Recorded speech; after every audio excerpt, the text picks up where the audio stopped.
And this weekend, because of that, at some point very soon, we are going to see 20 living human beings emerge from the darkness into the light for the first time in 2 years.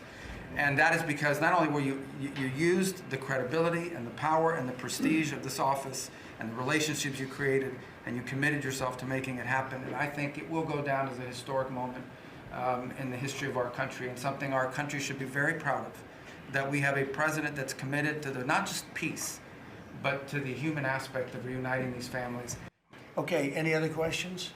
I'd like to comment on the Yeah, workforce. please. Mr. President, a lot of people are calling to give you the Nobel Peace Prize after this peace deal that you managed to achieve in the Middle East. I was wondering about your trip to the Middle East, if you can tell us if you're considering to speak at the Knesset, at the Israeli parliament. Well, they asked me to speak at the Knesset, and I've agreed to. If they would like me to, I will do it. It's the first time a president has ever done that, so that makes it very interesting, right? Yeah. But yeah, so I will do it if they want me to. They have asked me to do that. Thank you. Families of hostages are out in the streets in Israel dancing and crying tears They're of all joy. dancing in the streets right now. They're dancing in the streets. They're so happy. Everybody's happy. They're dancing in the streets of Arab countries, Muslim countries.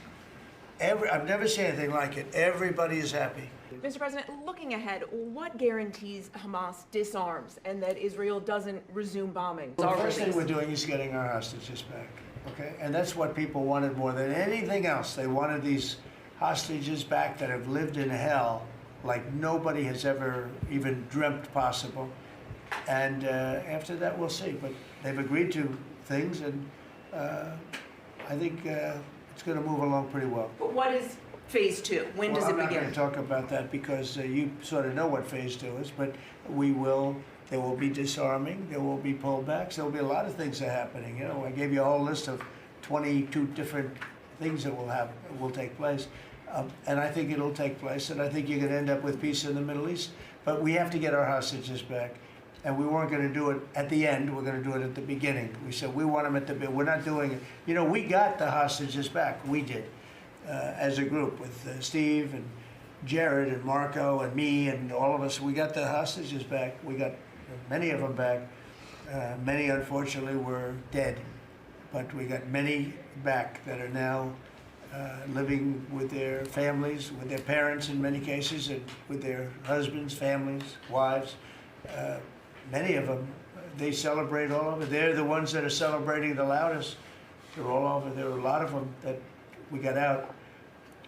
But the last 20, and I always said the last ones are going to be the most difficult. But it's been a very big deal getting the hostages out. But the rest is going to take place too.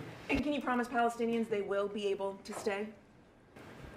Well, they know exactly what we're doing. We're going to create something where people can live. You can't live right now in Gaza. The place is it's a horrible situation. Nobody's ever seen anything like it. So yeah, we're going to create better conditions for people. Yeah, please. Mr. President, excuse me, what kind of security guarantees is the United States going to make for Gaza? Well, we're going to work with very wealthy countries that love people, frankly. I know them very well. They love people, but they love Arab people, and they love Muslims, and they love, I think right now they love everybody, and they're immensely wealthy, and they're going to be involved in putting up money, and for them it's a small amount of money. For somebody else it's a large amount of money, but you know, these are the wealthiest countries in the world, and they'll be very much involved in making it as good as possible. And what's your take now on a two-state solution, sir? Just to follow up on that. What is your view now on a two-state solution? I don't have a view. I'm going to go with what they agree to. Mr. President. Thank you, everybody. I think that's enough. Thank you, Press. Thank you, Press. Let's go. Thank you. The country is doing very well. Thank you very much, everybody. Thank you, Press. Are you still open to go out? Thank you. Thank you. Let's go, Press. Thanks, guys. Let's go. Head out, guys. Thank you. Thank you. Right this way. Of course.